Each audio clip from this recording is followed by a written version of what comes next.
Syukur kepada Allah Subhanahu wa Ta'ala karena atas izin dari Allah, atas kemurahan dari Allah, kita masih diberikan kesempatan, diberikan kesehatan, diberikan keringanan langkah kaki kita menuju masjid yang kita cintai untuk bersama-sama berkumpul mengikuti kegiatan-kegiatan yang dilaksanakan di masjid yang kita cintai.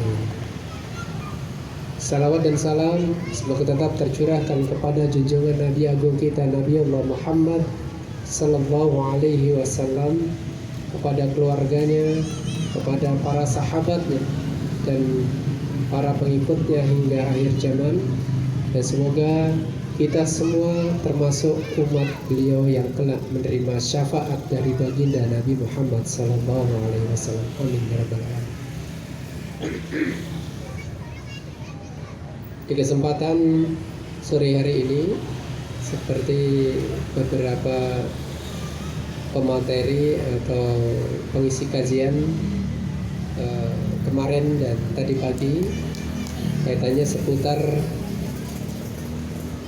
bulan Muharram, yakni bulan Syuro atau yang dalam bahasa Arab lebih dikenal dengan Asyura atau 10 Muharram. Jadi insyaallah di kesempatan sore hari ini kita berbicara atau membahas masalah seputar bulan Syuro atau bulan Asyura. Bapak Ibu hadirin yang dirahmati Allah, dari beberapa literasi disampaikan bahwa bulan Muharram merupakan bulan yang istimewa, merupakan salah satu bulan haram yang dimuliakan oleh Allah Subhanahu wa Ta'ala. Kenapa dimuliakan oleh Allah? Karena bulan Muharram merupakan salah satu bulan yang memiliki beberapa riwayat atau sejarah yang luar biasa yang berkesan bagi umat Islam. Bahkan tidak hanya umat Islam,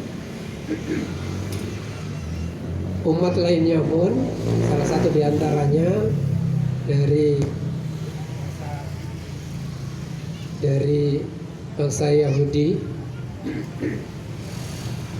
itu juga memperingati bulan Muharram ini sebagai bulan istimewa bagi mereka. Kenapa demikian? Di zaman baginda Nabi, di zaman Rasulullah, itu orang-orang Yahudi ketika tanggal 10 Muharram itu melaksanakan puasa.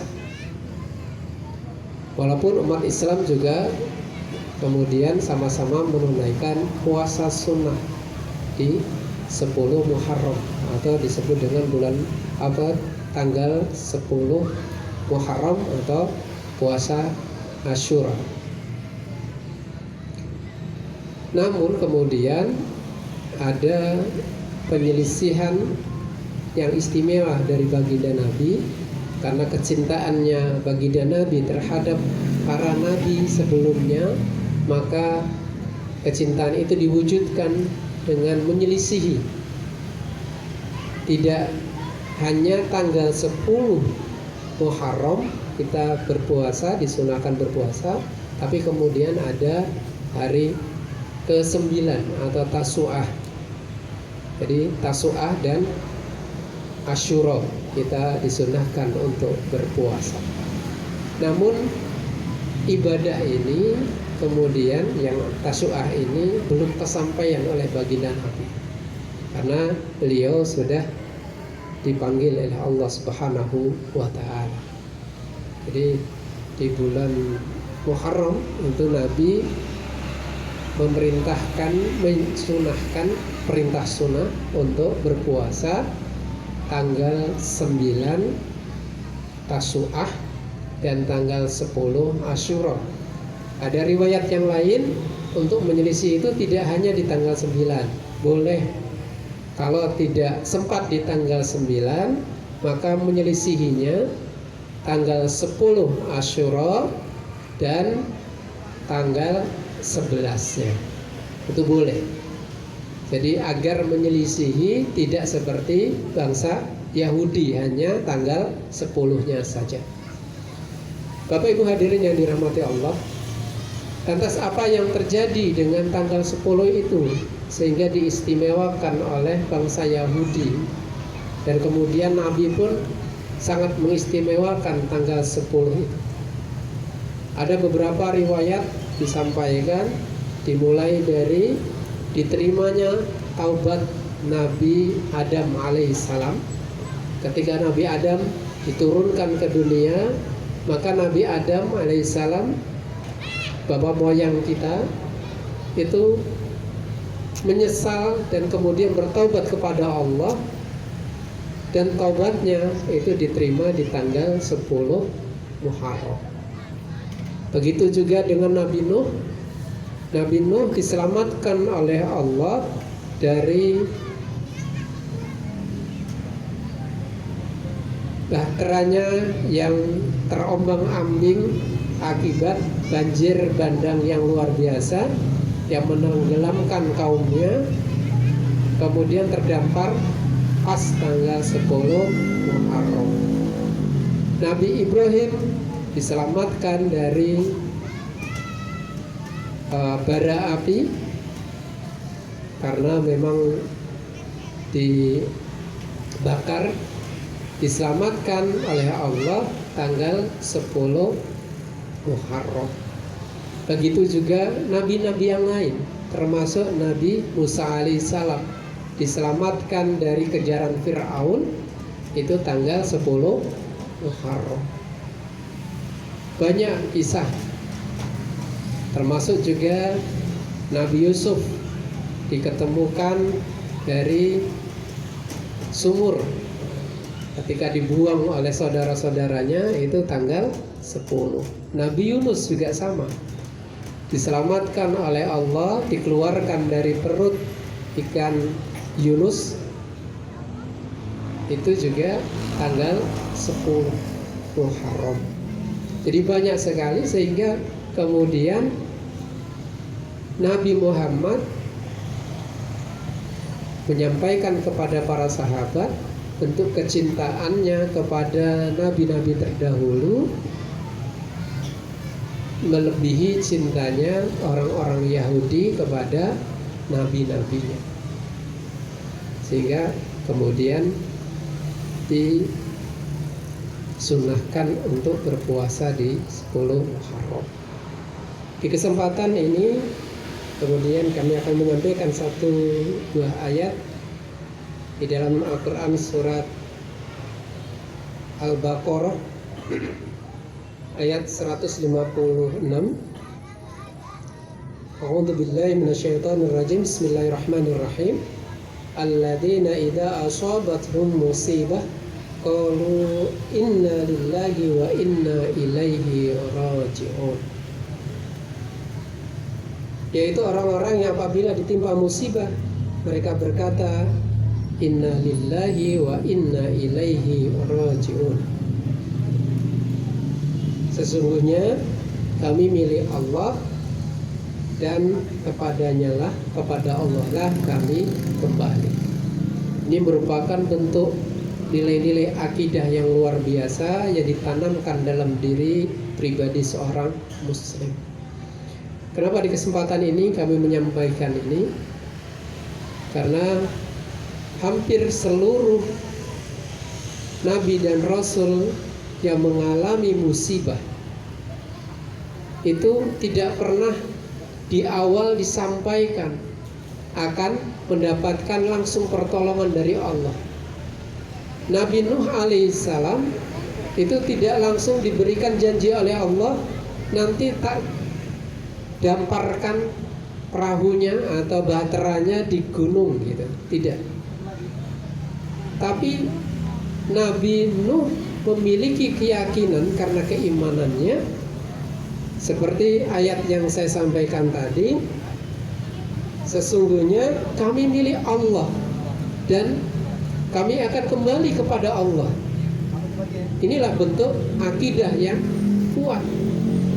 Jadi Nabi Nuh tidak pernah mendapatkan kabar di awal kalau nanti bahteranya akan diselamatkan, karena berhari-hari bahkan ratusan hari terombang-ambing di tengah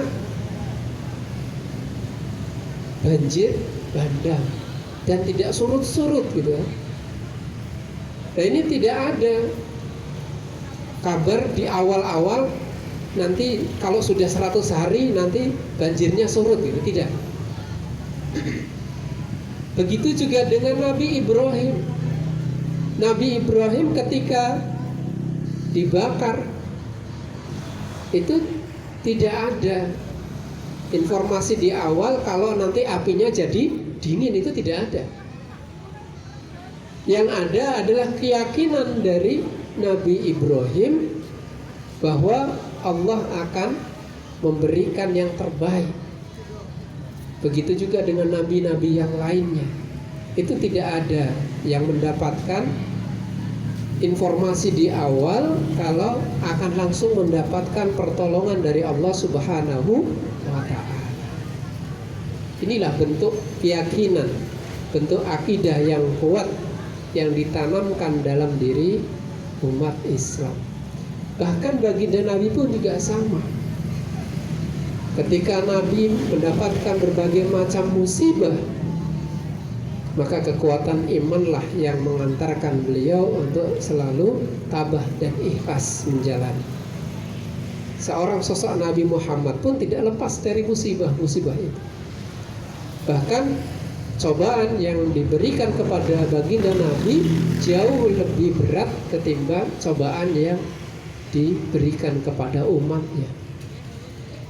Banyak kejadian-kejadian yang sesungguhnya menjadi ibrah untuk kita semua, menjadi contoh untuk kita semua agar kita senantiasa menjaga akidah kita. Kenapa demikian? Karena sesungguhnya kita itu milik Allah, dan kepada Allah lah kita akan dikembalikan. Jadi yang memegang kita semua, memegang kehidupan kita, memegang segala aktivitas kita adalah Allah Subhanahu wa ta'ala. Kalau kita sudah memiliki keyakinan ini, insya Allah maka keimanan kita akan semakin baik. Seperti yang disampaikan tadi pagi oleh Ustadz Furdan, bahwa kita harus berprasangka baik kepada Allah. Kalau kita sudah berprasangka baik kepada Allah, maka apapun yang Allah berikan kepada kita, itulah yang terbaik untuk kita. Musibah atau bencana apapun yang ditimpakan kepada kita, cobaan apapun yang diberikan kepada kita, sesungguhnya itu bentuk kasih sayang Allah kepada kita. Bisa jadi ketika kita mendapatkan satu cobaan atau musibah dari Allah, Allah sedang mencurahkan kasih sayangnya. Kenapa demikian? Bisa jadi kita terlena, kita lalai, sehingga ada satu waktu kita itu lalai dengan Allah, lupa dengan Allah. Tapi karena sayangnya Allah kepada kita, Allah kemudian mengingatkan kita, menegur kita dengan cintanya. Cintanya Allah bisa jadi kadang menimpakan musibah untuk kita, menimpakan sesuatu yang tidak nyaman untuk kita. Kadang kita diberi sakit oleh Allah agar kita bisa banyak berzikir kepada Allah.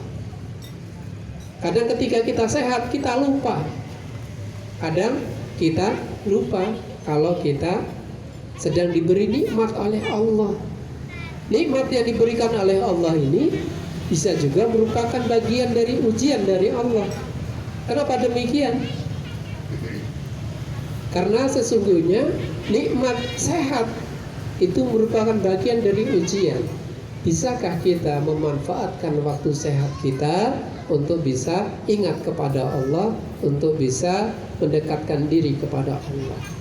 Kalau kita sedikit lalai kepada Allah, dan alhamdulillahnya Allah kemudian sayang kepada kita, Allah akan timpakan rasa sakit untuk kita sehingga kemudian kita tersadar.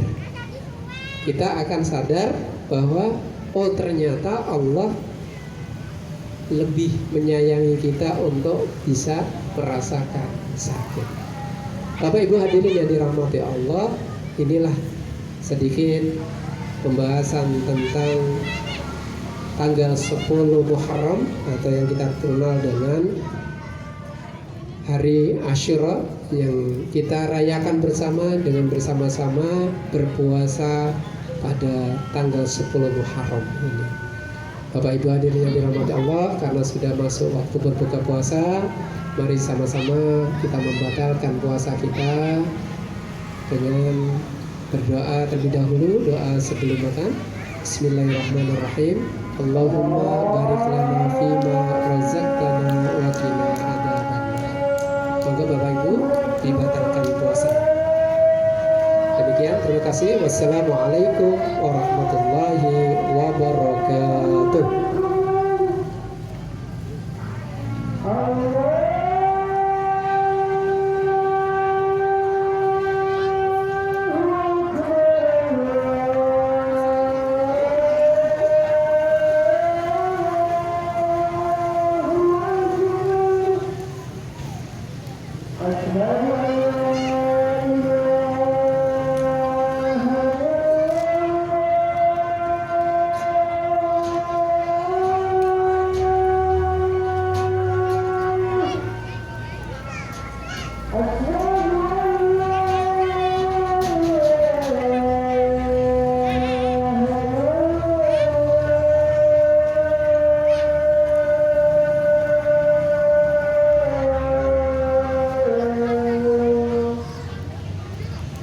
أشهد